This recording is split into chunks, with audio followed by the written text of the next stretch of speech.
Conflict is an inevitable and ubiquitous fact of life, right?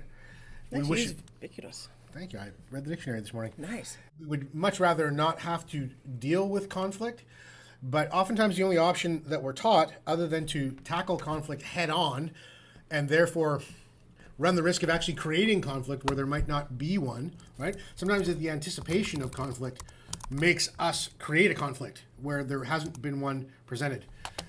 That can be really difficult, but it's one of the only tools that we're taught, other than the one that we're taught even more than that, which is to avoid it. Okay? Stay away from conflict, not to get into any situation that produces a feeling of conflict or the potential for conflict.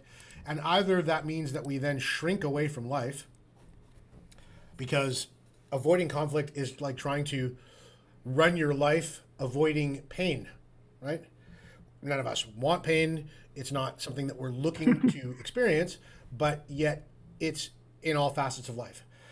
And just like stress, pain can sometimes be good if we choose to engage it for reasons that are important to us, like a good run or a good workout, or, trying something that's really, really difficult. Playing the guitar, for example. Your fingers are going to hurt for the first while you try to do that. But that's a pain that we can manage because it's a pain that we choose, right? So we're going to take the same approach and the same idea towards the sense of a sense of conflict.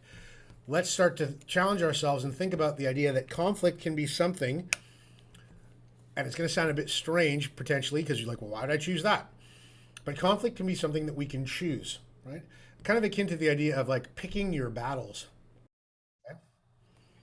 And if we can recognize that we have a choice around conflict, in other words, we have a choice to pick our battles, it can restore that feeling of command around it. In other words, it's like, well, yeah, I don't necessarily want to go through this thing, but I'm not afraid to, or I'm not going to let my fear of going through it stop me because I have a choice in it somehow.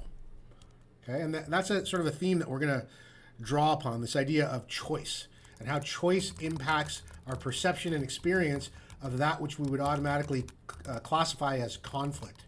Okay.